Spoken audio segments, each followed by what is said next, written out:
ಎಲ್ಲರಿಗೂ ನಮಸ್ಕಾರ. ನವಚೇತನ for all competitive exams ಚಾನಲ್ಗೆ ಸ್ವಾಗತ. ನಾವು ಗ್ರೂಪ್ ಸಿ ಪರೀಕ್ಷೆಗೆ ಸಂಬಂಧಪಟ್ಟಂತೆ ಒಂದು ಪ್ರಶ್ನೆ ಪತ್ರಿಕೆಯನ್ನು ಸಾಲ್ವ್ ಮಾಡ್ತಾ ಇದ್ವಿ. Communication paper subject code 94. ಇದರಲ್ಲಿ ಸಾಮಾನ್ಯ ಕನ್ನಡ ಮತ್ತು ಜನರಲ್ ಇಂಗ್ಲೀಷ್ ಕ್ವಶನ್ ಪೇಪರನ್ನು ಸಾಲ್ವ್ ಮಾಡಿದ್ದೀವಿ. ಈಗ ಅದರ ಮುಂದುವರಿದ ಭಾಗ ಕಂಪ್ಯೂಟರ್ ಕ್ವಶನ್ಸ್ಗಳು ಬರುತ್ತೆ. ಸೊ ಅದನ್ನು ಇವತ್ತಿನ ಸೆಷನ್ನಲ್ಲಿ ಸಾಲ್ವ್ ಮಾಡ್ತಾ ಹೋಗೋಣ. ಓಕೆ, ಇದುವರೆಗೂ ಯಾರು ಸಾಮಾನ್ಯ ಕನ್ನಡ ಮತ್ತು ಜನರಲ್ ಇಂಗ್ಲೀಷ್ ಕ್ವಶನ್ಸ್ಗಳನ್ನು ಸಾಲ್ವ್ ಮಾಡಿರೋದನ್ನು ನೋಡಿಲ್ವೋ ಅದನ್ನು ನೋಡಿ, ನಿಮಗೆ ಅದು ಮುಂದಿನ ಪರೀಕ್ಷೆಗೆ ಹೆಲ್ಪ್ ಆಗುತ್ತೆ. ಓಕೆ, ಈಗ ಮುಂದಿಂದು ಕಂಪ್ಯೂಟರ್ ಕ್ವಶನ್ಸ್ಗಳನ್ನ ಒಂದೊಂದಾಗಿ ನೋಡ್ತಾ ಹೋಗೋಣ. ಕಂಪ್ಯೂಟರ್ ನಾಲೆಡ್ಜ್, ಕಂಪ್ಯೂಟರ್ ಜ್ಞಾನ. 71ನೇ ಪ್ರಶ್ನೆಯಿಂದ 100ನೇ ಪ್ರಶ್ನೆವರೆಗೂ ಕಂಪ್ಯೂಟರ್ ಕ್ವಶನ್ಸ್ಗಳು ಇರುತ್ತೆ. ಓಕೆ, ಇದು ಕೂಡ ನೆಗೆಟಿವ್ ಇರುತ್ತೆ. ಸೊ ನೋಡಿಕೊಂಡು ಆನ್ಸರ್ ಮಾಡಬೇಕಾಗತ್ತೆ. ನಿಮಗೆ ಪರ್ಫೆಕ್ಟಾಗಿ ಗೊತ್ತಿರುವಂತಹ ಆನ್ಸರ್ಸ್ಗಳನ್ನ ಮಾತ್ರ ನೀವು ಟಿಕ್ ಮಾಡಿ. ನಿಮಗೆ ಗೊಂದಲ ಇತ್ತು, ಅದ್ರ ಬಗ್ಗೆ ಏನೂ ಗೊತ್ತೇ ಇಲ್ಲ ಅಂದರೆ ನೀವು ಆನ್ಸರ್ ಮಾಡಬೇಡಿ. ಓಕೆ, ಸೊ ಈಗ ಇಲ್ಲಿ ನೋಡಿ, ADSLನ ವಿಸ್ತೃತ ರೂಪ ಏನು ಅಂತ ಇದೆ. ADSLನ ವಿಸ್ತೃತ ರೂಪ ಏನಾಗುತ್ತೆ, ಇಲ್ಲಿ ಕೊಟ್ಟಿರುವಂತಹ ಆಪ್ಷನಲ್ಲಿ automatic digital satellite link, asymmetric digital satellite link, asynchronous digital subscriber link, next audio digital signature link ಅಂತ ಇದೆ. ಇಲ್ಲಿ ADSLನ ಫುಲ್ ಫಾರ್ಮ್ ಏನಾಗುತ್ತೆ, ಅಸಿಮೆಟ್ರಿಕ್ ಡಿಜಿಟಲ್ ಸ್ಯಾಟಲೈಟ್ ಲಿಂಕ್. ನಮಗೆ ವೆಬ್ಸೈಟಲ್ಲಿ ನಾವು ಸರ್ಚ್ ಮಾಡಿದಾಗ ನಮಗೆ ಸ್ಯಾಟಲೈಟ್ ಅನ್ನೋ ಕಡೆ ಬೇರೆ ವರ್ಡ್ ಬರುತ್ತೆ. ಓಕೆ, ಅಲ್ಲಿ ಸಬ್ಸ್ಕ್ರೈಬರ್ ಅಂತ ಬರುತ್ತೆ. ಬಟ್ ಆದರೆ ಇಲ್ಲಿ ಸಿಮಿಲರ್ ಆಗಿರುವಂತಹ ಒಂದು ಉತ್ತರ ಅಂದರೆ ಇಲ್ಲಿ ಅಸಿಮೆಟ್ರಿಕ್ ಡಿಜಿಟಲ್ ಸ್ಯಾಟಲೈಟ್ ಲಿಂಕ್ ಅಂತ ಇದೆಯಲ್ಲ, ಸೊ ಇದು ಸರಿಯಾದಂತಹ ರೂಪ.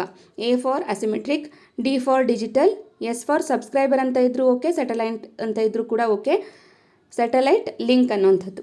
ಓಕೆ, ಸೊ ಇದು ಸರಿಯಾದಂಥ ಉತ್ತರ ಆಗುತ್ತೆ. ಇನ್ನು ಎರಡನೇ ಪ್ರಶ್ನೆ ನೋಡೋಣ.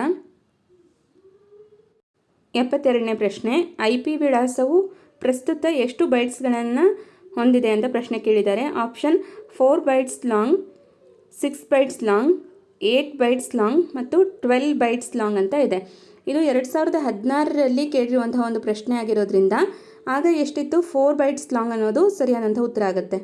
ಓಕೆ, ಇದು ಸರಿಯಾದಂಥ ಉತ್ತರ. ಆದರೆ ಈಗ ಪ್ರೆಸೆಂಟ್ ಈ ಒಂದು ಪ್ರಶ್ನೆಯನ್ನು ಕೇಳಿದರೆ IP ಅಡ್ರೆಸ್ನ ಒಂದು ಪ್ರಸ್ತುತ ಬೈಟ್ಸ್ ಎಷ್ಟಾಗುತ್ತೆ ಅಂದರೆ 16 ಬೈಟ್ಸ್ ಆಗುತ್ತೆ. ಓಕೆ, ಒಂದು ನಿಮಿಷ, 16 ಬೈಟ್ಸಲ್ಲಿ ಕೇಳಿದರೆ 16 ಬೈಟ್ಸ್ ಆಗುತ್ತೆ. ನೆಕ್ಸ್ಟ್ ಒಂದು ವೇಳೆ ಈಗ ನಮಗೆ ಬಿಟ್ಸಲ್ಲಿ ಕೇಳಿದರೆ 16 × 8 ಮಾಡಿದಾಗ 128 ಬರುತ್ತೆ. 128 ಬಿಟ್ಸ್ನ ಬಳಸ್ತಾ ಇರೋವಂಥದ್ದು. ಓಕೆ, ಇದು 2016ರಲ್ಲಿ ಇಷ್ಟಿತ್ತು. ಈಗ 2021ರಲ್ಲಿ ಈ ಒಂದು ಪ್ರಶ್ನೆಯನ್ನು ಕೇಳಿದರೆ ಇದು ಉತ್ತರ ಆಗಬೇಕು. ಬೈಟ್ಸ್ ಕೇಳಿದರೆ 16 ಬೈಟ್ಸ್ ಅಂತ ಆನ್ಸರ್ ಮಾಡಿ. ಒಂದು ವೇಳೆ ಬಿಟ್ಸಲ್ಲಿ ಕೇಳಿದರೆ 16 × 8 128 ಬಿಟ್ಸ್ ಆಗುತ್ತೆ. ಓಕೆ, ಇನ್ನು IP ಅಡ್ರೆಸ್ ಇದರ ಫುಲ್ ಫಾರ್ಮ್ ಕೇಳಿದರೆ ಇಂಟರ್ನೆಟ್ ಪ್ರೋಟೋಕಾಲ್ ಅಡ್ರೆಸ್ ಅನ್ನೋದಾಗುತ್ತೆ. ಓಕೆ, ಸೊ ಇದಿಷ್ಟು ಈ ಪ್ರಶ್ನೆಗೆ ವಿವರಣೆಯಾಗಿತ್ತು. ಇನ್ನು ಮುಂದಿನ ಪ್ರಶ್ನೆ ನೋಡೋಣ. 73ನೇ ಪ್ರಶ್ನೆ, ಅಂತರ್ಜಾಲವು ಈ ತಂತ್ರಗಾರಿಕೆಯನ್ನು ಬಳಸುತ್ತದೆ. Telephone switching, Telegram switching, packet switching, circuit switching. ಅಂತರ್ಜಾಲ ಈ ಒಂದು ತಂತ್ರಗಾರಿಕೆಯನ್ನು ಹೊಂದುತ್ತೆ ಅಂದರೆ ಪ್ಯಾಕೆಟ್ ಸ್ವಿಚಿಂಗನ್ನು ಅದು ಬಳಸುತ್ತೆ. ಓಕೆ, ಪ್ಯಾಕೆಟ್ ಸ್ವಿಚಿಂಗ್ ಅನ್ನೋದು ಸರಿಯಾದಂಥ ಉತ್ತರ ಆಗುತ್ತೆ. ಈ ಪ್ಯಾಕೆಟ್ಗಳನ್ನ ಯಾವುದರಿಂದ ತಯಾರಿಸಲಾಗುತ್ತೆ ಅಂದರೆ ಹೆಡರ್ ಮತ್ತು ಪೆಲೋಡ್ಗಳಿಂದ ತಯಾರಿಸಲಾಗುತ್ತೆ ಅನ್ನುವಂಥ ಮಾಹಿತಿಯನ್ನು ತಿಳ್ಕೊಂಡಿರಿ. ಸೊ ಇದನ್ನು ಆ್ಯಸ್ ಇಟ್ ಈಸ್ ನೆನ್ಪಿಟ್ಕೊಡಿ. ಕೆಲವೊಂದಿಷ್ಟು ಕಾಂಪ್ಲಿಕೇಟೆಡ್ ಕಾನ್ಸೆಪ್ಟ್ಗಳಿರುತ್ತೆ. ಸೊ ಅದನ್ನು ನಾವು ಪ್ರಾಕ್ಟೀಸ್ ಮೂಲಕ ನೆನ್ಪಿಟ್ಕೊಳ್ಬೇಕಾಗತ್ತೆ. ಓಕೆ, ಅಂತರ್ಜಾಲ ಯಾವ ತಂತ್ರಗಾರಿಕೆಯನ್ನು ಬಳಸುತ್ತದೆ ಅಂದರೆ ಪ್ಯಾಕೆಟ್ ಸ್ವಿಚಿಂಗ್ ಅನ್ನೋದು ನೆನಪಿರಬೇಕು. ಇನ್ನು ಮುಂದಿನ ಪ್ರಶ್ನೆ ನೋಡೋಣ.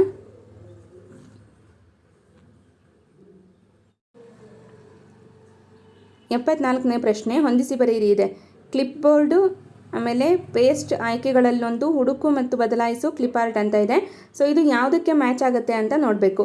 ಕ್ಲಿಪ್ ಬೋರ್ಡ್ ಯಾವುದಕ್ಕೆ ಮ್ಯಾಚ್ ಆಗುತ್ತೆ ಅಂದರೆ ನಕಲು ಮಾಡಿದ ಚಿತ್ರ ಅಥವಾ ಪಠ್ಯವನ್ನು ಹಿಡಿದಿಡುತ್ತದೆ ಅನ್ನೋದು ಸರಿ. ಕ್ಲಿಪ್ ಬೋರ್ಡ್ ಅನ್ನುವಂಥದ್ದು. ಓಕೆ, ಸೊ ಒಂದು ನಿಮಿಷ. ಕ್ಲಿಪ್ ಬೋರ್ಡು ಆಪ್ಷನ್ D ಇದೆಯಲ್ಲ ಇಲ್ಲಿ, ಸೊ ಇದಕ್ಕೆ ನಕಲು ಮಾಡಿದ ಚಿತ್ರ ಅಥವಾ ಪಠ್ಯವನ್ನು ಹಿಡಿದಿಡುತ್ತದೆ. ಇನ್ನು ಪೇಸ್ಟ್ ಮಾಡೋದು ಅಂದರೆ ಏನು, ಇಲ್ಲಿ ಕೊಟ್ಟಿರುವಂತಹ ಆಪ್ಷನ್ನಲ್ಲಿ A ಮೊದಲಿನ ಸಂವಿನ್ಯಾಸ ಉಳಿಸಿಕೋ ಅನ್ನುವಂಥದ್ದು ಇದೆಯಲ್ಲ, ಸೊ ಇದು ಮ್ಯಾಚ್ ಆಗುತ್ತೆ. ಹುಡುಕು ಮತ್ತು ಬದಲಾಯಿಸು ಅಂದರೆ ಇದು ಪಠ್ಯವನ್ನು ತಿದ್ದುವಿಕೆಯ ಆಯ್ಕೆಗಳು ಅನ್ನೋದು ಮ್ಯಾಚ್ ಆಗುವಂಥದ್ದು. ಕ್ಲಿಪ್ ಆರ್ಟ್ ಇದು ಚಿತ್ರಕ್ಕೆ ಸಂಬಂಧಪಟ್ಟಿದೆ, ಸೊ ಚಿತ್ರಗಳು ಅನ್ನೋದು ಕರೆಕ್ಟಾಗಿರುತ್ತೆ. ಸೊ ಇಲ್ಲಿ ಒಂದನೇದಕ್ಕೆ ಡಿ ಬರಬೇಕು, ಎರಡನೇದಕ್ಕೆ ಎ, ಮೂರನೇದಕ್ಕೆ ಬಿ, ನಾಲ್ಕನೇದಕ್ಕೆ C. D A B C ಅನ್ನೋದು ಸರಿಯಾದಂತಹ ಉತ್ತರ ಆಗುತ್ತೆ. So D A B C ಎಲ್ಲಿದೆ ಅಂತ ನೋಡಿ ಆನ್ಸರ್ನ ಮಾರ್ಕ್ ಮಾಡಬೇಕು. ಓಕೆ, ಆಪ್ಷನ್ 1ನಲ್ಲಿದೆ ಡಿ ಎ ಬಿ ಸಿ ಅನ್ನುವಂಥದ್ದು. ಸೊ ಇದು ಸರಿಯಾದಂಥ ಉತ್ತರ. ಓಕೆ, ಇನ್ನು ಮುಂದಿನ ಪ್ರಶ್ನೆ ನೋಡೋಣ. 75ನೇ ಪ್ರಶ್ನೆ, ಡ್ರಾಪ್ ಕ್ಯಾಪ್ ಎನ್ನುವ ಆಯ್ಕೆಯನ್ನು ಯಾವ ಉದ್ದೇಶಕ್ಕೆ ಬಳಸುತ್ತೇವೆ? ಡ್ರಾಪ್ ಕ್ಯಾಪ್ ಅಂದರೆ ಎಷ್ಟೋ ಜನರಿಗೆ ಗೊತ್ತಿರೋದಿಲ್ಲ. ಡ್ರಾಪ್ ಕ್ಯಾಪ್ ಅಂದರೆ ಏನಾಗುತ್ತೆ, ಇಲ್ಲಿ ನೋಡಿ, ಈಗ ನ್ಯೂಸ್ ಪೇಪರ್ಗಳಲ್ಲಿ, ಮ್ಯಾಗ್ಝಿನ್ಸ್ಗಳಲ್ಲಿ ನೋಡ್ತಾ ಇರ್ತೀವಲ್ಲ. ಸೊ ಆವಾಗ ಈಗ ಸಾಲುಗಳಿರುತ್ತೆ, ಒಂದು ನಿಮಿಷ, ಇಲ್ಲಿ ನೋಡಿ ಸಾಲುಗಳಿರುತ್ತೆ ಈ ರೀತಿ. ಅದರಲ್ಲಿ ಒಂದು ಕಡೆ ದೊಡ್ಡದಾಗಿ ಒಂದು ಅಕ್ಷರವನ್ನು ಬರೆದಿರ್ತಾರೆ. ಫಾರ್ ಎಕ್ಸಾಂಪಲ್ ಡಿ ಆಗಲಿ, ಅಥವಾ ಇನ್ನೊಂದು ಕಡೆ ಈ ರೀತಿ ಹಿಂಗೆ ಬರೆದಿರ್ತಾರೆ. ಒಂದನ್ನು ಸ್ಟಾರ್ಟಿಂಗ್ ಲೆಟ್ರನ್ನ ಕ್ಯಾಪಿಟಲ್ ಆಗಿ ಇಷ್ಟು ದೊಡ್ಡದಾಗಿ ಬರೆದಿರ್ತಾರೆ. ಸೊ ಈ ರೀತಿ ನೀವು ನೋಡಿರ್ತೀರಲ್ವ ನ್ಯೂಸ್ ಪೇಪರ್ಗಳಲ್ಲಿ, ಮ್ಯಾಗ್ಝಿನ್ಸ್ಗಳಲ್ಲಿ. ಇದನ್ನು ಡ್ರಾಪ್ ಕ್ಯಾಪ್ ಅನ್ನುವಂಥದ್ದು. ಓಕೆ, ಇದನ್ನು ಯಾವ ಉದ್ದೇಶಕ್ಕೆ ಬಳಸ್ತೀವಿ ಅಂತ ಕೇಳಿರೋದು. ಇಲ್ಲಿ ನೋಡಿ ಆಪ್ಷನ್ ಏನಿದೆ, ಒಂದು ಪ್ಯಾರಾವನ್ನು ತೆಗೆದು ಹಾಕಲು ಅಂತ ಇದೆ. ಸೊ ಇದು ತಪ್ಪು, ಎಲಿಮಿನೇಟ್ ಆಯ್ತಲ್ವ. ನೆಕ್ಸ್ಟು ಪ್ಯಾರಾಗ್ರಾಫ್ನ ಮೊದಲ ಅಕ್ಷರವನ್ನು ದೊಡ್ಡದಾಗಿ ಸೃಷ್ಟಿ ಮಾಡಲು. ಸೊ ಒಂದು ಪ್ಯಾರಾಗ್ರಾಫ್ನಲ್ಲಿ ಮೊದಲ ಅಕ್ಷರ ಏನಿರುತ್ತಲ್ವ ಅದನ್ನು ದೊಡ್ಡದಾಗಿ ಡಿಸ್ಪ್ಲೇ ಮಾಡಲಿಕ್ಕೆ ಅಥವಾ ದೊಡ್ಡದಾಗಿ ಅದನ್ನು ಸೃಷ್ಟಿ ಮಾಡಲಿಕ್ಕೆ, ಕ್ರಿಯೇಟ್ ಮಾಡಲಿಕ್ಕೆ ಡ್ರಾಪ್ ಕ್ಯಾಪನ್ನು ಬಳಸ್ತೀವಿ. ಗೊತ್ತಾಯ್ತಲ್ವ. ಸೊ ಇಲ್ಲಿ ಎರಡನೇ ಆಪ್ಷನ್ ಸರಿ. ಇನ್ನು ಕೊಟ್ಟಿರುವಂತಹ ಬೇರೆ ಆಪ್ಷನ್ಸ್ಗಳನ್ನು ನೋಡೋದೇ ಬೇಡ, ಯಾಕಂದರೆ ನಮಗೆ ಸರಿಯಾದ ಉತ್ತರ ಸಿಕ್ಕಿದೆ. ಇಲ್ಲಿ ನೋಡಿ, ಎರಡು ಪ್ಯಾರಾಗಳ ನಡುವಿನ ಅಂತರವನ್ನು ಸರಿದೂಗಿಸಲು, ಪ್ಯಾರಾಗ್ರಾಫನ್ನು ಸಂವಿನ್ಯಾಸಗೊಳಿಸಲು ಅಂತ ಇದೆ. ಸೊ ಇದು ಯಾವುದು ಉತ್ತರ ಆಗಲ್ಲ. ಡ್ರಾಪ್ ಕ್ಯಾಪ್ ಅಂದರೆ ಒಂದು ಪ್ಯಾರಾದಲ್ಲಿರುವಂತಹ ಪ್ರಾರಂಭದ ಅಕ್ಷರವನ್ನು ದೊಡ್ಡದಾಗಿ ಸೃಷ್ಟಿ ಮಾಡಲಿಕ್ಕೆ ಬಳಸುವಂಥದ್ದು. Okay, so is it clear? ನಾವು we can move to next question. 76ನೇ ಪ್ರಶ್ನೆ, ಎಕ್ಸೆಲ್ನಲ್ಲಿ ಆಸಕ್ತಿ ಇರುವ ಸೆಲ್ಗಳನ್ನು ಮಾತ್ರ ಎತ್ತಿ ತೋರಿಸಲು ಡ್ಯಾಶನ್ನು ಉಪಯೋಗಿಸುತ್ತೇವೆ. ಇಲ್ಲಿ ಕೋಶ ಸಂವಿನ್ಯಾಸ, ಕೋಶ ಶೈಲಿ, ಪಠ್ಯ ಸಂವಿನ್ಯಾಸ, ಷರತ್ತುಬದ್ಧ ಸಂವಿನ್ಯಾಸ ಅಂತ ಇದೆ. ಇಲ್ಲಿ ಆಪ್ಷನ್ 4 ಸರಿಯಾದಂಥ ಉತ್ತರ ಆಗುತ್ತೆ. ಓಕೆ, MS ಎಕ್ಸೆಲ್ನಲ್ಲಿ ಒಂದು ಆಸಕ್ತಿ ಇರುವಂತಹ ಸೆಲ್ಗಳನ್ನು ನಾವು ತೋರಿಸ್ಬೇಕು ಅಂದರೆ ಅಲ್ಲಿ ಷರತ್ತುಬದ್ಧ ಸಂವಿನ್ಯಾಸವನ್ನು ಉಪಯೋಗಿಸುತ್ತೇವೆ ಅಂತ ಇದೆ. ಓಕೆ, ನೆಕ್ಸ್ಟು 77ನೇ ಪ್ರಶ್ನೆ, MS ವರ್ಡ್ನಲ್ಲಿ ಸಬ್ಸ್ಕ್ರಿಪ್ಟ್ ಮಾಡಲು ಬಳಸುವ ಕೀ ಸಂಯೋಜನೆ ಯಾವುದು ಅಂತ ಇದೆ. Option control plus is equal to control plus shift plus plus, control plus shift plus is equal to control plus insert ಅಂತ ಇದೆ. ನಮಗಿಲ್ಲಿ ಪ್ರಶ್ನೆ ಪತ್ರಿಕೆಯಲ್ಲಿ ಎರಡು ರೀತಿಯ ಪ್ರಶ್ನೆಯನ್ನು ಕೇಳ್ತಾರೆ. ಒಂದು, ಸಬ್ಸ್ಕ್ರಿಪ್ಟ್ ಮಾಡಲಿಕ್ಕೆ ಯಾವ ಒಂದು ಕೀ ಸಂಯೋಜನೆ ಬಳಸ್ತಾರೆ, ಸೂಪರ್ ಸ್ಕ್ರಿಪ್ಟ್ ಮಾಡಲಿಕ್ಕೆ ಯಾವ ಒಂದು ಕೀ ಸಂಯೋಜನೆಯನ್ನು ಬಳಸ್ತಾರೆ ಅಂತ ಕೇಳ್ತಾರೆ. ಸೊ ನಾವು ಎರಡನ್ನ ಇದರಲ್ಲೇ ಕಲ್ತ್ಬಿಡೋಣ. ಈಗ ನಮಗೆ ಮೊದಲು ಗೊತ್ತಿರಬೇಕು ಸಬ್ಸ್ಕ್ರಿಪ್ಟ್ ಅಂದರೆ ಏನು, ಸೂಪರ್ ಸ್ಕ್ರಿಪ್ಟ್ ಅಂದರೆ ಏನು ಅಂತ ಗೊತ್ತಿರಬೇಕು. ಕಂಪ್ಯೂಟರ್ನ ಯೂಸ್ ಮಾಡ್ತಾ ಇರೋರಿಗೆ, ಪ್ರಾಕ್ಟಿಕಲ್ ಆಗಿ ಅವ್ರಿಗೆ ಪ್ರಾಕ್ಟೀಸ್ ಮಾಡ್ತಿರ್ತಾರಲ್ಲ, ಸೊ ಅಂಥವ್ರಿಗೆ ಈಸಿಯಾಗಿ ಗೊತ್ತಾಗುತ್ತೆ. ಇಲ್ಲಿ ನೋಡಿ, ಈಗ X2 ಮೇಲ್ಭಾಗದಲ್ಲಿ 2 ಬರೋ ರೀತಿಯಲ್ಲಿ ನಾವು ಟೈಪ್ ಮಾಡಿದ್ರೆ ಅದನ್ನು ಏನಂತೀವಿ, ಸೂಪರ್ ಸ್ಕ್ರಿಪ್ಟ್ ಅಂತ ಹೇಳ್ತೀವಿ. ಅದೇ ಒಂದು ರೀತಿ ಈಗ ಇಲ್ಲಿ ನೋಡಿ, X ಕೆಳಭಾಗದಲ್ಲಿ 2 ಬರಬೇಕು ಅನ್ನೋದಾದರೆ ನಾವೇನಂತ ಹೇಳ್ತೀವಿ, ಅದನ್ನು ಸಬ್ಸ್ಕ್ರಿಪ್ಟ್ ಅಂತ ಹೇಳ್ತೀವಿ. ಸೊ ಈಗ ಪ್ರಶ್ನೆ ಏನು ಕೇಳಿದ್ದಾರೆ, ಇದನ್ನು ಕೇಳಿದ್ದಾರೆ. ಓಕೆ, ಸಬ್ಸ್ಕ್ರಿಪ್ಟನ್ನು ಮಾಡಲಿಕ್ಕೆ ಯಾವ ಒಂದು ಕೀ ಸಂಯೋಜನೆ ಬಳಸ್ತೀವಿ ಅಂದರೆ control plus is equal to ಅಂತ ಇದೆಯಲ್ಲ, ಸೊ ಇದನ್ನು ಸಬ್ಸ್ಕ್ರಿಪ್ಟಿಗೆ ಬಳಸುವಂಥದ್ದು. ಓಕೆ, ಇದು ಸಬ್ಸ್ಕ್ರಿಪ್ಟಿಗೆ ಬಳಸುವಂತಹ ಒಂದು ಕೀ ಸಂಯೋಜನೆ. ನೆಕ್ಸ್ಟು ಸೂಪರ್ ಸ್ಕ್ರಿಪ್ಟಿಗೆ ಯಾವುದನ್ನು ಬಳಸ್ತೀವಿ ಅಂದರೆ ಇಲ್ಲಿ ಕೆಳಗಡೆ ಆಪ್ಷನ್ 2 ಇದೆಯಲ್ಲ, ಇದನ್ನು ಬಳಸುವಂಥದ್ದು. ಇದು ಸೂಪರ್ ಸ್ಕ್ರಿಪ್ಟಿಗೆ ಬಳಸುವಂಥದ್ದು. ಸೊ ನೋಟ್ ಮಾಡ್ಕೊಳ್ಳಿ ಇವೆರಡೂ. ಇದರಲ್ಲಿ ಯಾವುದಾದ್ರೂ ಒಂದನ್ನು ಮತ್ತೆ ಕೇಳುವಂತಹ ಸಾಧ್ಯತೆ ಇರುತ್ತೆ.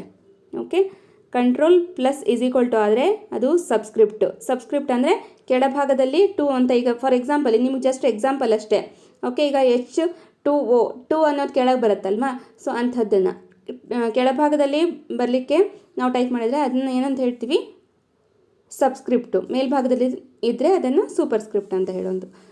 ಅದರ ಕೀ ಒಂದು ಸಂಯೋಜನೆ ಯಾವುದಿರುತ್ತೆ, ಕೀ ಸಂಯೋಜನೆ ಅಂತ ಕೂಡ ಹೇಳಿದ್ದೀನಿ. ಸೊ ಈಗ ಇದು ನಿಮಗೆ ಕ್ಲಿಯರ್ ಆಗಿದೆ ಅಂತ ಭಾವಿಸ್ತೀನಿ. ಓಕೆ, ಮುಂದಿನ ಪ್ರಶ್ನೆ ನೋಡೋಣ. 78ನೆಯ ಪ್ರಶ್ನೆ, MS ಎಕ್ಸೆಲ್ನಲ್ಲಿ is equal to now bracket ಎಂದು ಟೈಪ್ ಮಾಡಿದರೆ ಅಲ್ಲಿ ಏನು ಮುದ್ರಿತವಾಗುತ್ತೆ ಅಥವಾ ಏನು ಬರುತ್ತೆ ಅಂತ ಕೇಳಿರೋದು.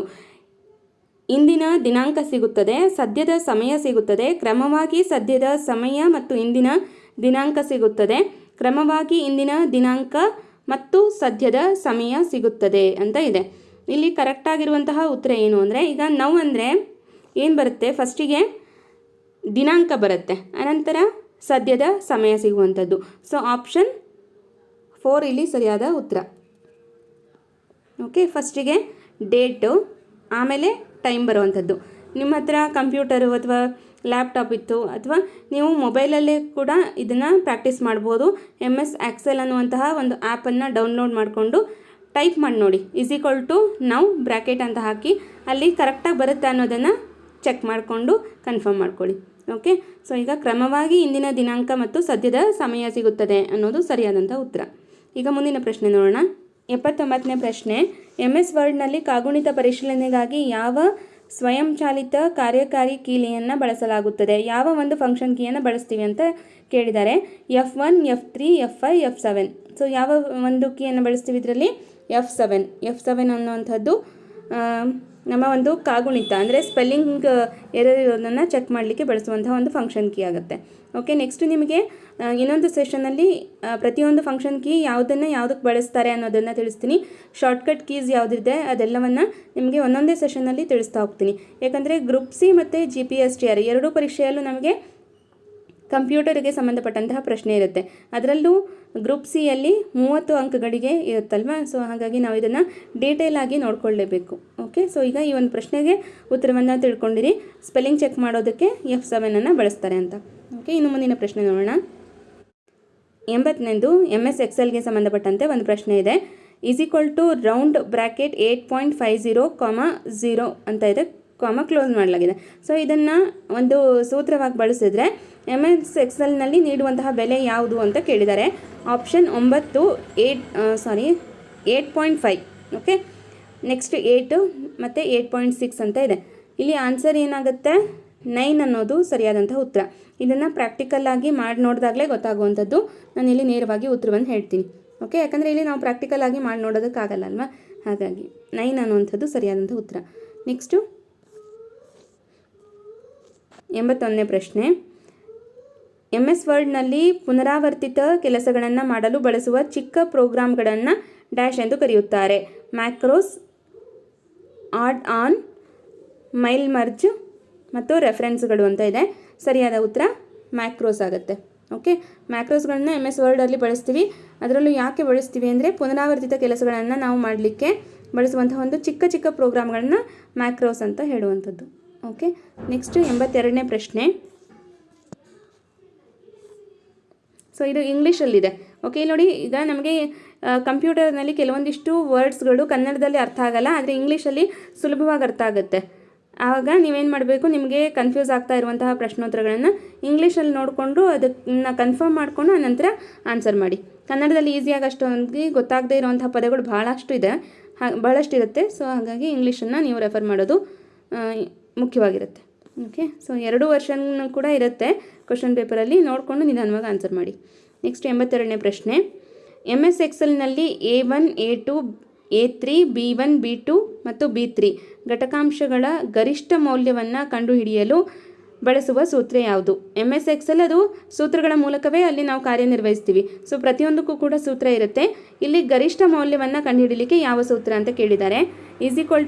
ಮ್ಯಾಕ್ಸ್ ಬ್ರ್ಯಾಕೆಟಲ್ಲಿ A1 ಸೆಮಿಕೋಲನ್ 2 ಬಂದಿದೆ. ಸೊ ನೋಡ್ಕೋಬೇಕು, ಸೆಮಿಕೋಲನ್ 1 ಬರಬೇಕು. 1 ಬಂದರೆ ಮಾತ್ರ ಕರೆಕ್ಟಾಗಿರುತ್ತೆ. ಸೊ ಇಲ್ಲಿ ಇದು ತಪ್ಪಾಗುತ್ತೆ. ಓಕೆ, ಇದು ತಪ್ಪು. ಮತ್ತು ಮ್ಯಾಕ್ಸಿಮಮ್ ಅಂತ ಫುಲ್ ಇರೋದಿಲ್ಲ, ಮ್ಯಾಕ್ಸ್ ಅಂತಲೇ ಇರುತ್ತೆ. ಸೊ ಇದು ತಪ್ಪಾಗುತ್ತೆ. ಇದು ಮ್ಯಾಕ್ಸಿಮಮ್ ಅಂತ ಫುಲ್ ಇದೆ, ಇದು ಕೂಡ ಎಲಿಮಿನೇಟ್ ಆಗುತ್ತೆ. ಸರಿಯಾದ ಉತ್ತರ Max bracket A1 semicolon B3 close ಮಾಡಿದ್ರೆ ಸರಿಯಾದಂತಹ ಒಂದು ಗರಿಷ್ಠ ಮೌಲ್ಯ ಸಿಗುತ್ತೆ. ಓಕೆ, ಇದೇ ರೀತಿಯಾಗಿ ನಮಗೆ ಸಮ್ ಮಾಡೋದಕ್ಕೆ ಅಂದರೆ ಎಲ್ಲವನ್ನು ಕೂಡಿಸ್ಲಿಕ್ಕೆ ಕೂಡ ಒಂದು ಸೂತ್ರ ಇರುತ್ತೆ. ಅದಕ್ಕೆ ಏನು ಬರುತ್ತೆ ಅಂದರೆ SUM ಸಮ್ ಅಂದರೆ ಕ್ಯಾಪಿಟಲಲ್ಲಿರುತ್ತೆ. ಇಲ್ಲಿ ಗರಿಷ್ಠ ಮೌಲ್ಯ ಕೇಳಿದ್ದಾರೆ. ಸೊ ಒಟ್ಟು ಒಂದು ಮೊತ್ತವನ್ನು ಕಂಡುಹಿಡಲಿಕ್ಕೆ ಅಂತ ಕೇಳಿದರೆ ಒಂದು ನಿಮಿಷ ಇಲ್ಲಿ ಬರೆದ್ಬಿಡ್ತೀನಿ. ಇಲ್ಲಿ ನೋಡಿ,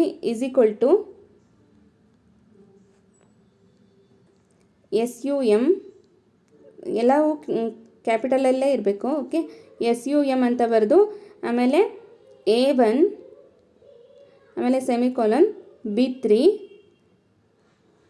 ಅಂತ ಬರೆದು ಬ್ರ್ಯಾಕೆಟ್ ಕ್ಲೋಸ್ ಮಾಡಿದ್ರೆ ಏನಾಗುತ್ತೆ, ಒಟ್ಟು ಮೊತ್ತ ಬರುತ್ತೆ. A1 ಇಂದ B3 ವರೆಗೂ ಇರುವಂತಹ ಒಂದು ಅಂಕಿಗಳ ಒಟ್ಟು ಮೊತ್ತ ಎಷ್ಟು ಅನ್ನೋದು ಬರುತ್ತೆ. ಸೊ ಈ ರೀತಿ ಗರಿಷ್ಠ ಮೌಲ್ಯವನ್ನು ಕಂಡುಹಿಡಿಯೋದು ಅಥವಾ ಮತ್ತು ಮ್ಯಾಕ್ಸಿಮಮ್ ಅಂದರೆ ಗರಿಷ್ಠ ಮೌಲ್ಯವನ್ನು ಕಂಡುಹಿಡಿಯಲಿಕ್ಕಾದರೆ ಇದನ್ನು ಬಳಸ್ತೀವಿ. ಒಂದು ವೇಳೆ ಇದನ್ನೇ ನಮಗೆ ಒಟ್ಟು ಮೊತ್ತವನ್ನು ಕಂಡುಹಿಡಿಯಲಿಕ್ಕೆ ಕೇಳಿದರೆ ಈ ಒಂದು ಸೂತ್ರವನ್ನು ಬಳಸ್ತೀವಿ. ಓಕೆ, ಸೊ ಇದನ್ನು ನೆನಪಿಟ್ಕೊಂಡ್ರಿ. ನೆಕ್ಸ್ಟು ಮುಂದಿನ ಒಂದು ಪ್ರಶ್ನೆ ನೋಡೋಣ. 83ನೇ ಪ್ರಶ್ನೆ, MS ಎಕ್ಸೆಲ್ನಲ್ಲಿ ಹೊಸ ವರ್ಕ್ಶೀಟನ್ನು ಸೇರಿಸಲು ಬಳಸುವ ಕೀಲಿ ಸಮೂಹ ಯಾವುದು? ಅಂದರೆ ಈಗ ನೀವು MS ಎಕ್ಸೆಲಲ್ಲಿ ವರ್ಕ್ ಮಾಡ್ತಿರ್ತೀರ, ನಿಮಗೆ ಒಂದು ಹೊಸ ವರ್ಕ್ಶೀಟ್ ಬೇಕು ಅಂದರೆ ನೀವು ಯಾವ ಒಂದು ಕೀಯನ್ನು ಬಳಸ್ತೀರಾ ಅಂತ ಕೇಳಿದ್ದಾರೆ. Shift + F5, Shift + F6, Shift + F10, Shift + F11 ಅಂತ ಇದೆ. ಸೊ ಇಲ್ಲಿ ಸರಿಯಾದಂತಹ ಉತ್ತರ Shift + F7. ಸೊ ಇದಕ್ಕೆ ಸಂಬಂಧಪಟ್ಟಂಥ ಒಂದು ಲಿಸ್ಟನ್ನು ಮಾಡೋಣ. ಓಕೆ, ಈಗ ನಮಗೆ ಕ್ವಶನ್ ಪೇಪರ್ ಸಾಲ್ವ್ ಮಾಡುವಾಗ ನಾವು ಯಾವ್ಯಾವ ಅಂಶವನ್ನು ಕಲಿಬೇಕು ಅನ್ನೋದು ಗೊತ್ತಾಗ್ತಾ ಇದೆ. ಈಗ ಒಂದು ಶಾರ್ಟ್ಕಟ್ ಕೀಸ್ನ ನೋಡ್ಕೊಳ್ಬೇಕು, ಆಮೇಲೆ ಫಂಕ್ಷನ್ ಕೀಸ್ನ ನೋಡ್ಕೊಳ್ಬೇಕು, ಅದನ್ನು ನೋಡೋಣ. ಓಕೆ, ಸೊ ಅದನ್ನು ನೆಕ್ಸ್ಟು ನಿಮಗೆ ಒಂದೊಂದು ಸೆಷನ್ನಲ್ಲಿ ಒಂದೊಂದನ್ನು ಹೇಳ್ಕೊಡ್ತಾ ಹೋಗ್ತೀನಿ. ಓಕೆನಾ. ಸೊ ನೆಕ್ಸ್ಟು 84ನೇ ಪ್ರಶ್ನೆ, MS ಎಕ್ಸೆಲ್ನಲ್ಲಿ ಒಂದು ಸಾಲನ್ನು ಮರೆ ಮಾಡಲು ಯಾವ ಒಂದು ಕೀಲಿಯನ್ನು ಅದುಮಬೇಕು ಅಂತ ಇದೆ. ಸೊ ಇದು ಕೂಡ ಒಂದು ಶಾರ್ಟ್ಕಟ್ ಕೀಸ್ಗೆ ಸಂಬಂಧಪಟ್ಟಂಗೆ. Okay, Ctrl+9, Ctrl+R, Ctrl+F9 delete ಕೀಲಿ ಅಂತ ಇದೆ. ಇಲ್ಲಿ ಪ್ರಶ್ನೆ ಏನಿದೆ, MS ಎಕ್ಸೆಲ್ನಲ್ಲಿ ಒಂದು ಸಾಲನ್ನು ಮರೆ ಮಾಡಲು ಅಂದರೆ ಒಂದು ಸಾಲನ್ನು ಹೈಡ್ ಮಾಡಲಿಕ್ಕೆ ನೀವು ಯಾವ ಒಂದು ಕೀಯನ್ನು ಬಳಸ್ತೀರಾ ಅಂತ ಕೇಳಿರೋದು ಅಲ್ವಾ. ಸೊ ಇಲ್ಲಿ ಸರಿಯಾದಂಥ ಉತ್ತರ Ctrl+F9 ಪ್ರೆಸ್ ಮಾಡಿದ್ರೆ ಒಂದು ಸಾಲಿದೆಯಲ್ಲ ಅದು ಮರೆಯಾಗುತ್ತೆ. ಓಕೆ, Ctrl+9 ಅಷ್ಟೇ. Okay, Ctrl+9. ಇಲ್ಲಿ F9 ಅಂತ ಕನ್ಫ್ಯೂಸ್ ಆಗಿ ಕೊಟ್ಟಿರ್ತಾರೆ. ಸೊ ಇಂಥದ್ದನ್ನು ನೋಡಿಕೊಂಡು ಆನ್ಸರ್ ಮಾಡಿ. ಓಕೆ, Ctrl+9 ಅಂತ ಇದ್ದರೆ ಮಾತ್ರ ಅದು ಸರಿಯಾದ ಉತ್ತರ ಆಗುತ್ತೆ. ಇನ್ನು 85ನೇ ಪ್ರಶ್ನೆ, ಪವರ್ ಪಾಯಿಂಟ್ ಬಗ್ಗೆ ಒಂದು ಪ್ರಶ್ನೆ ಇದೆ. ಪವರ್ ಪಾಯಿಂಟ್ ಪ್ರೆಸೆಂಟೇಷನ್ನಲ್ಲಿ ಕಂಪನಿಯ ಲೋಗೋಗಳನ್ನು ಪ್ರತಿಯೊಂದು ಸ್ಲೈಡ್ಗಳಲ್ಲಿ ಸೇರಿಸಲು ಡ್ಯಾಶ್ ಆಯ್ಕೆಯನ್ನು ಬಳಸುತ್ತಾರೆ. ಅಂದರೆ ಈಗ ನೀವು ಪವರ್ ಪಾಯಿಂಟಲ್ಲಿ ವರ್ಕ್ ಮಾಡ್ತಿರ್ತೀರ, ಏನೋ ಒಂದು ಸ್ಲೈಡ್ ಕ್ರಿಯೇಟ್ ಮಾಡಿರ್ತೀರ, ಅಲ್ಲಿ ಪ್ರತಿಯೊಂದು ಸ್ಲೈಡಿಗೂ ಕೂಡ ನಮ್ಮದೇ ಆದಂತಹ ಒಂದು ಲೋಗೋ ಇರುತ್ತೆ. ಈಗ ಕಂಪ್ನಿ ಲೋಗೋ ಇರುತ್ತಲ್ಲ, ಅದು ಎಲ್ಲ ಸ್ಲೈಡ್ಗಳಲ್ಲೂ ಬರೋ ರೀತಿ ಮಾಡಬೇಕು ಅಂದರೆ ನೀವು ಯಾವುದನ್ನು ಬಳಸ್ತೀರಾ, ಯಾವ ಆಯ್ಕೆ ಬಳಸ್ತೀರಾ ಅಂತ ಇದೆ. ಇಲ್ಲಿ slide sorter, slide master, hand out master ಮತ್ತು ನೋಟ್ಸ್ ಮಾಸ್ಟರ್ ಅಂತ ಇದೆ. ಸೊ ಇಲ್ಲಿ ಸರಿಯಾದಂಥ ಉತ್ತರ ಯಾವುದಾಗುತ್ತೆ ಅಂದರೆ ಆಪ್ಷನ್ 2 ಸ್ಲೈಡ್ ಮಾಸ್ಟರನ್ನು ಬಳಸಿದರೆ ನಾವು ಅಪ್ಲೈ ಮಾಡುವಂತಹ ಒಂದು ಲೋಗೋ ಇರುತ್ತಲ್ಲ, ಅದು ಎಲ್ಲ ಸ್ಲೈಡಿಗೂ ಕೂಡ ಬರೋ ರೀತಿ ಆಗುತ್ತೆ, ಎಲ್ಲ ಸ್ಲೈಡ್ಗಳಲ್ಲೂ ಕೂಡ ಡಿಸ್ಪ್ಲೇ ಆಗುತ್ತೆ. ಓಕೆ, ಇದು ಈಗ ನಾವು ವಾಟರ್ ಮಾರ್ಕನ್ನು ಬಳಸ್ತೀವಲ್ಲ, ಸೊ ಎಲ್ಲ ಪೇಜ್ಗಳಲ್ಲಿ ಬರೋ ರೀತಿಲಿ ನಮ್ಮದೇ ಆದಂತಹ ಒಂದು ಚಾನಲ್ ನೇಮ್ ಆಗಿರ್ಬೋದು ಅಥವಾ ನಮ್ಮದೇ ಆದಂತಹ ಒಂದು ಲೋಗೋ ಇರುತ್ತೆ, ಅದು ಪ್ರತಿಯೊಂದು ಪೇಜಲ್ಲೂ ಪ್ರತಿಯೊಂದು ಸ್ಲೈಡಲ್ಲೂ ಬರೋ ರೀತಿಯಲ್ಲಿ ಮಾಡ್ತೀವಿ. ಅದಕ್ಕೆ ನಾವು ಕಂಪ್ಯೂಟರಲ್ಲಿ ಈಗ ಪವರ್ ಪಾಯಿಂಟಲ್ಲಿ ಬರಬೇಕು ಅಂದರೆ ಸ್ಲೈಡ್ ಮಾಸ್ಟರನ್ನು ಬಳಸ್ತೀವಿ. ಓಕೆ, ಸೊ ಇದನ್ನು ನೆನ್ಪಿಟ್ಕೊಂಡಿರಿ. ಇನ್ನು ಮುಂದಿನ ಪ್ರಶ್ನೆ ನೋಡೋಣ. 86ನೇ ಪ್ರಶ್ನೆ, ಯಾವ ರೀತಿಯ ಸಂಗ್ರಹ ಸಾಧನಗಳು ವಿಘಟನೆಯ ಪರಿಣಾಮಕ್ಕೆ ಒಳಪಡುತ್ತದೆ ಅಂತ ಇದೆ.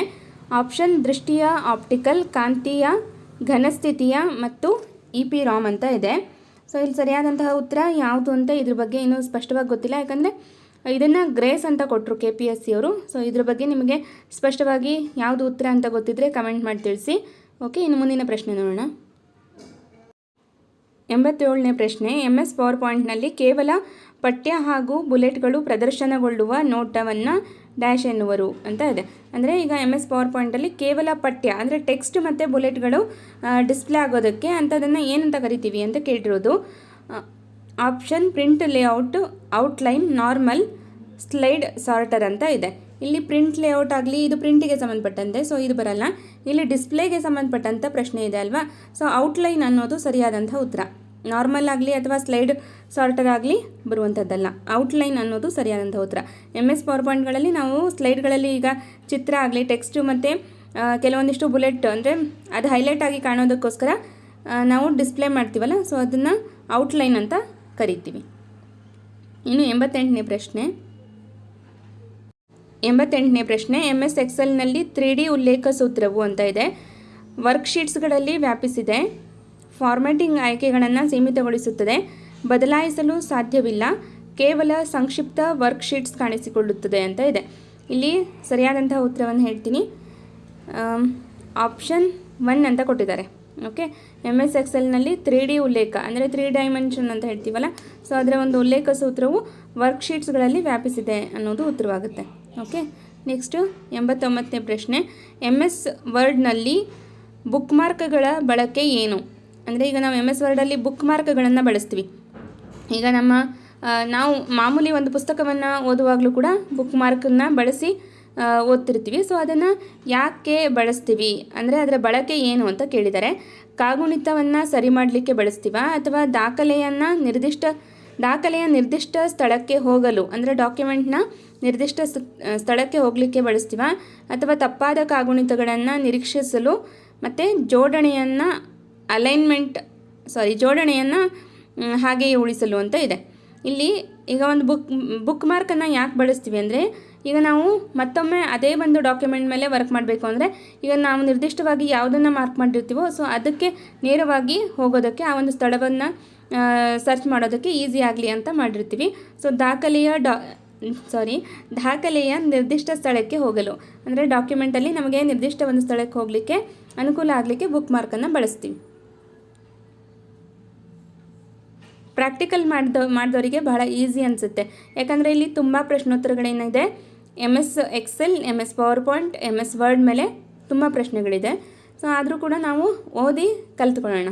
ಓಕೆ, ಸಾಧ್ಯವಾದರೆ ನೀವು ಹತ್ತಿರ ಇರುವಂತಹ ಸೈಬರ್ ಸೆಂಟ್ರಿಗೆ 1 or 2 ಅವರ್ಸಿಗೆ ಇಷ್ಟು ಅಂತ ಅಮೌಂಟ್ ಇರುತ್ತೆ. ಸೊ ಅದನ್ನು ಕೊಟ್ಟಾದರೂ ನೀವು ಹೋಗಿ ಪ್ರಾಕ್ಟೀಸ್ ಮಾಡಿ, ಒಂದು ವೇಳೆ ನಿಮ್ಮ ಹತ್ರ PC ಆಗಲಿ ಲ್ಯಾಪ್ಟಾಪ್ ಆಗಲಿ ಇಲ್ಲದೇ ಇದ್ದಾಗ. ಓಕೆ, ಸೊ ಪ್ರಾಕ್ಟೀಸ್ ಮಾಡೋದ್ರಿಂದ ಇನ್ನು ಹೆಚ್ಚಿನ ಅಂಶಗಳನ್ನು ತಿಳ್ಕೊಂಡಂಗಾಗತ್ತೆ. ತುಂಬ ಜನ ಇವಾಗೆಲ್ಲ ಕಂಪ್ಯೂಟರ್ ಕೋರ್ಸ್ಗಳನ್ನ ಮಾಡಿರ್ತೀರ, ಆದರೆ ಈಗ ಟಚ್ ಬಿಟ್ಟು ಹೋಗಿರುತ್ತಲ್ವ ತುಂಬ ಜನರಿಗೆ. ಸೊ 1 ಅವರ್ ಅಥವಾ 2 ಅವರ್ ನೀವು ಪ್ರಾಕ್ಟೀಸ್ ಮಾಡಿದರೆ ಬಹಳ ಈಸಿಯಾಗಿ ಗೊತ್ತಾಗುತ್ತೆ. ಇವೇ ಕ್ವಶನ್ಸ್ಗಳನ್ನು ನೀವು ಪ್ರಾಕ್ಟೀಸ್ ಮಾಡಿ ನೋಡಿ.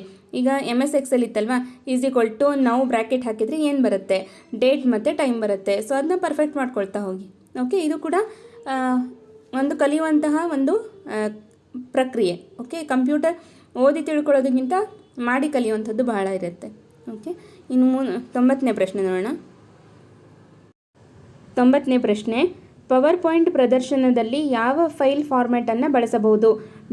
.gif, .jpg, .wav ಇವುಗಳಲ್ಲಿ ಎಲ್ಲವು. ಅಂದರೆ ನಾವು ಈಗ ಪವರ್ ಪಾಯಿಂಟಲ್ಲಿ ಆಡಿಯೋ, ವಿಡಿಯೋ ಜೊತೆಗೆ ಇಮೇಜ್ ಇವೆಲ್ಲವನ್ನು ನಾವು ಬಳಸೋದ್ರಿಂದ ಈ ಮೇಲಿನ ಎಲ್ಲ ಒಂದು ಫಾರ್ಮ್ಯಾಟನ್ನು ಬಳಸ್ಬೋದು. ಫೈಲ್ ಫಾರ್ಮ್ಯಾಟ್ ಅನ್ನೋದೇ ಒಂದು ಚಾರ್ಟ್ ಸಿಗುತ್ತೆ. ಸೊ ಅದನ್ನು ನೋಟ್ ಮಾಡಿಕೊಂಡು ನಿಮಗೆ ಅದನ್ನು ತಿಳಿಸ್ತೀನಿ. ಈಗ ಈ ಒಂದು ಪ್ರಶ್ನೆಗೆ ಉತ್ತರವನ್ನು ನೋಡ್ಕೊಳ್ಳಿ. ನಾವು ಪವರ್ ಪಾಯಿಂಟ್ನಲ್ಲಿ ಎಲ್ಲ ರೀತಿಯ ಒಂದು ಆ್ಯನಿಮೇಷನ್ ಆಗಲಿ ಸ್ಲೈಡ್ಸ್ಗಳಲ್ಲಿ ಮಾಡ್ಬೋದು. ಓಕೆ, ಹಾಗಾಗಿ ಇವೆಲ್ಲವನ್ನು ಕೂಡ ನಾವು ಬಳಸಿಕೊಂಡು ಸ್ಲೈಡ್ಸನ್ನ ಮಾಡ್ತೀವಿ. ಓಕೆ, ಪವರ್ ಪಾಯಿಂಟ್ನಲ್ಲಿ ಈ ಎಲ್ಲ ಫೈಲ್ ಫಾರ್ಮ್ಯಾಟನ್ನು ಬಳಸ್ತೀವಿ ಅಂತ ಉತ್ತರವನ್ನು ಹಾಕಬೇಕಾಗತ್ತೆ. ಓಕೆ, ಇನ್ನು 91ನೇ ಪ್ರಶ್ನೆ ನೋಡೋಣ. 91ನೇ ಪ್ರಶ್ನೆ. ನುಡಿ ಕನ್ನಡ ತಂತ್ರಾಂಶವು ಡ್ಯಾಶ್ ವ್ಯವಸ್ಥೆಯನ್ನು ಬಳಸುತ್ತದೆ. ನುಡಿ ಅನ್ನುವಂತಹ ಒಂದು ಕನ್ನಡ ಸಾಫ್ಟ್ವೇರ್ ಇದೆ ಅಲ್ವಾ, ಅದಂದರೆ ನಮಗೆ ಟೈಪಿಂಗಿಗೆ ಮತ್ತು ಕಂಪ್ಯೂಟರ್ ಪ್ರೋಗ್ರಾಮ್ ಮತ್ತು ಅದನ್ನ ನಿರ್ವಹಣೆ ಮಾಡಲಿಕ್ಕೆ ಇರುವಂಥದ್ದು. ಸೊ ಈ ಒಂದು ನುಡಿ ಕನ್ನಡ ತಂತ್ರಾಂಶ ಯಾವ ವ್ಯವಸ್ಥೆಯನ್ನು ಬಳಸುತ್ತದೆ ಅಂದರೆ ಯುನಿಕೋಡ್ ಅಂತ ಇದೆ, EBCDIC ಅಂದರೆ ಇದರ ಒಂದು full form extended binary coded decimal interchange code ಅಂತ ಬರುತ್ತೆ. ಓಕೆ, ಸೊ ಇದು ಇದರ ಫುಲ್ ಫಾರ್ಮ್ ಆಗಿರುತ್ತೆ. ಎಕ್ಸ್ಟೆಂಡೆಡ್ ಆಸ್ಕಿ ಅಂದರೆ American standard code for information interchange ಅನ್ನುವಂಥದ್ದು. ಓಕೆ, ಮತ್ತು ಆಸ್ಕಿ ಅಂತ ಇದೆ. ಸೊ ಈಗ ತಾನೇ ಹೇಳಿದೆ ಇದರ ಒಂದು ಫುಲ್ ಫಾರ್ಮನ್ನು. ಸೊ ಇದರಲ್ಲಿ ಸರಿಯಾದಂತಹ ಉತ್ತರ ಯಾವುದಾಗುತ್ತೆ ಅಂದರೆ ಇಲ್ಲಿ 2 ವ್ಯವಸ್ಥೆಯನ್ನು ಬಳಸಲಾಗುತ್ತೆ. ಯುನಿಕೋಡ್ ಮತ್ತು ಆಸ್ಕಿ ಇವೆರಡೂ ಕೂಡ ಉತ್ತರ ಆಗುವಂಥದ್ದು. ಹಾಗಾಗಿ 1 ಮತ್ತು 4 ಯುನಿಕೋಡ್ ಅಂದ್ರೂ ಬಳಸ್ತಾರೆ.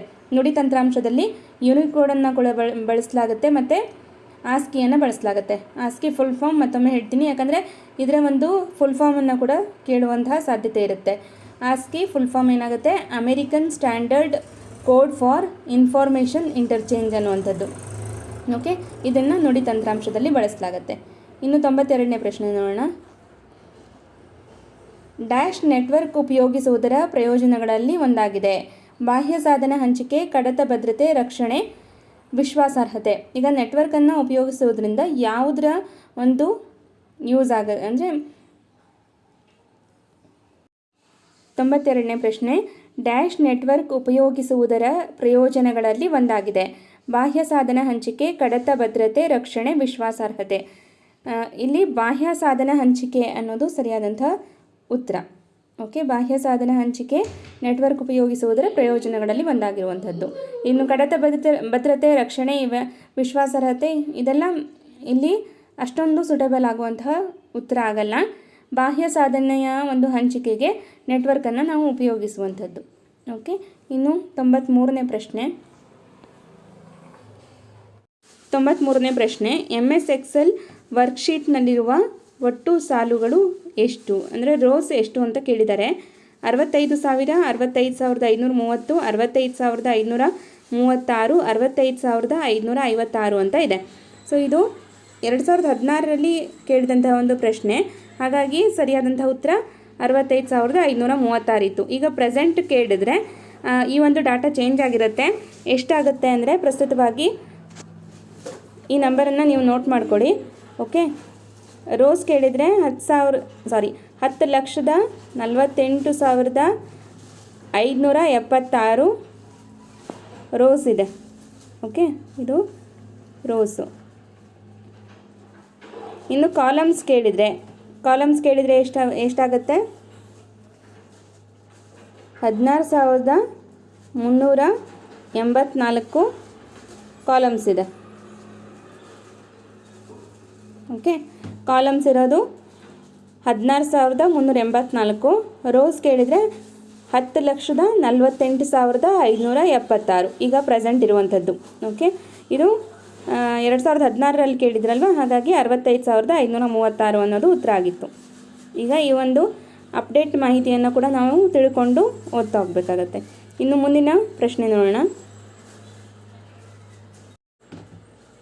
94ನೇ ಪ್ರಶ್ನೆ, MS ಎಕ್ಸೆಲ್ ಸೆಲ್ನಲ್ಲಿರುವ ಟೆಕ್ಸ್ಟ್ ರ್ಯಾಪ್ ಮಾಡಲು ಉಪಯೋಗಿಸುವ ಕೀಗಳು. ಟೆಕ್ಸ್ಟ್ ರ್ಯಾಪ್ ಮಾಡಲಿಕ್ಕೆ ಯಾವ ಒಂದು ಕೀಯನ್ನು ಬಳಸ್ತೀವಿ ಅಂತ ಇದೆ.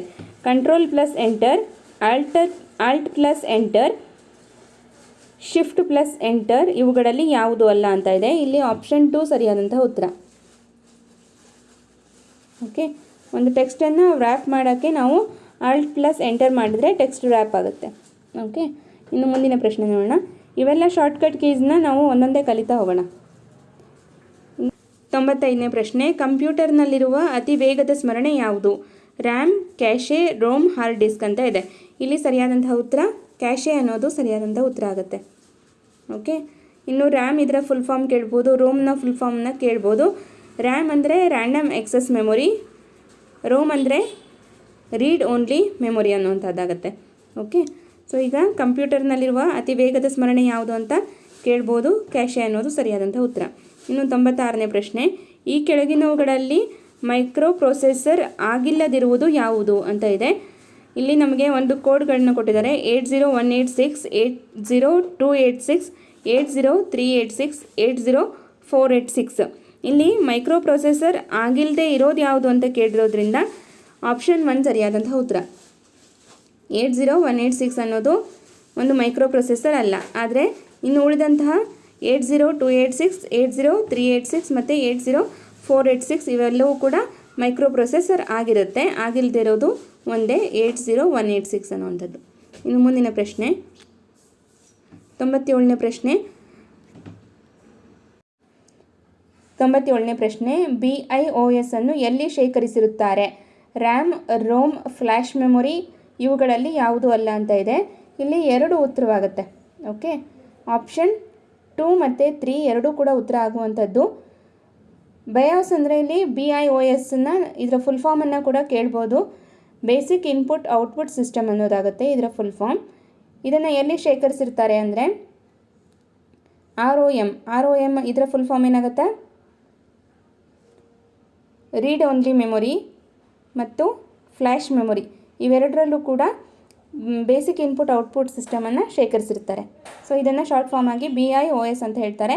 ಫುಲ್ ಫಾರ್ಮನ್ನು ಕೂಡ ನೆನ್ಪಿಟ್ಕೊಳ್ಬೇಕು. ಇದನ್ನು ಕೂಡ ಕೇಳುವಂಥ ಸಾಧ್ಯತೆ ಇರುತ್ತೆ. ಓಕೆ, ನೆಕ್ಸ್ಟು 98ನೇ ಪ್ರಶ್ನೆ, ಫರ್ಮ್ವೇರ್ ಎಲ್ಲಿ ಅಂದರೆ ಯಾವುದರಲ್ಲಿ ಶೇಖರಣೆ ಆಗಿರುತ್ತದೆ?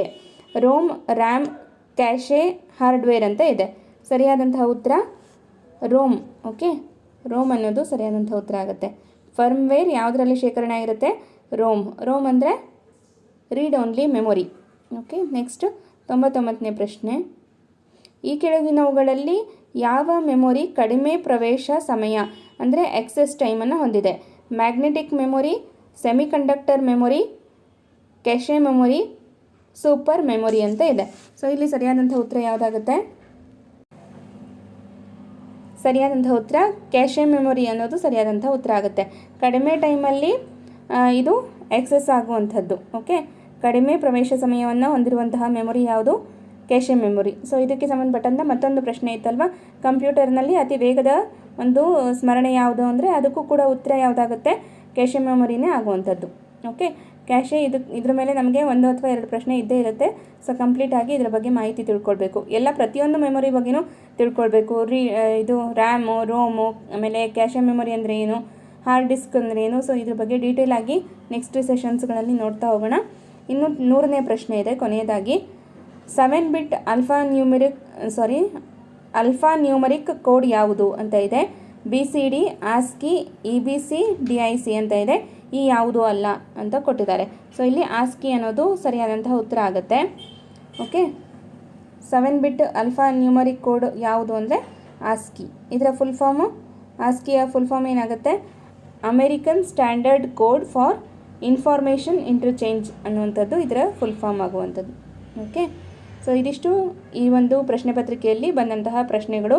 ಈಗ ನಾವು ಈ ಒಂದು ಪ್ರಶ್ನೆ ಪತ್ರಿಕೆಯನ್ನು ಸಾಲ್ವ್ ಮಾಡಿದಾಗ ಯಾವುದ್ರ ಬಗ್ಗೆ ಹೆಚ್ಚಿನ ಫೋಕಸ್ ಮಾಡಬೇಕಾಗತ್ತೆ? MS Word, MS Excel, MS power point ಮತ್ತು ಇಂಟರ್ನೆಟ್ ಬಗ್ಗೆ ಪ್ರಶ್ನೆಗಳಿರುತ್ತೆ. ಮತ್ತು ಮೆಮೊರಿಗಳಿದಾವಲ್ಲ, read only memory, random access memory, ಆಮೇಲೆ ಕ್ಯಾಶೆ ಮೆಮೊರಿ. ಸೊ ಇದ್ರ ಮೇಲೆ ಸಾಕಷ್ಟು ಪ್ರಶ್ನೆಗಳನ್ನು ನಾವು ನೋಡಿದ್ದೀವಿ. ಅದ್ರ ಮೇಲೆ ನೋಡ್ಕೋಬೇಕು. ಜೊತೆಗೆ ಶಾರ್ಟ್ಕಟ್ ಕೀಸ್ಗಳು ಯಾವುದಿದೆ ಅಂತ ನೋಡ್ಕೊಳ್ಬೇಕು. ಫಂಕ್ಷನ್ ಕೀಸು ಅದನ್ನು ಯಾವುದಕ್ಕೆ ಬಳಸ್ತಾರೆ ಅನ್ನೋದನ್ನು ನೋಡ್ಕೊಳ್ಬೇಕು. ಇದೆಲ್ಲದರ ಕುರಿತಾಗಿ ಒಂದೊಂದೇ ಕಂಟೆಂಟನ್ನು ಕಲಿತಾ ಹೋಗೋಣ. ಈಗ ಕ್ವಶನ್ ಪೇಪರನ್ನು ಬಿಡಿಸೋದ್ರ ಜೊತೆಗೆ ಸಾಧ್ಯವಾದಷ್ಟು ಒಂದೊಂದು ಕಂಟೆಂಟನ್ನು ನೀಡುವಂಥ ಪ್ರಯತ್ನವನ್ನು ಮಾಡ್ತಾ ಹೋಗ್ತೀನಿ. ಓಕೆ, ನೋಟ್ಸನ್ನು ಮಾಡಿಕೊಂಡು ಕ್ಲಾಸ್ ಮಾಡಬೇಕು. ಹಾಗಾಗಿ ಸ್ವಲ್ಪ ಸಮಯ ತಗೊಳುತ್ತೆ. ಜೊತೆಗೆ ಕನ್ನಡ ಮತ್ತು ಇಂಗ್ಲೀಷನ್ನ ಕೂಡ ಬ್ಯಾಲೆನ್ಸ್ ಮಾಡಬೇಕಲ್ವ. ಮತ್ತು GKಗೆ ಸಂಬಂಧಪಟ್ಟಂಥ ಕ್ಲಾಸ್ಗಳನ್ನು ಕೂಡ ಕಲಿತಾ ಹೋಗೋಣ.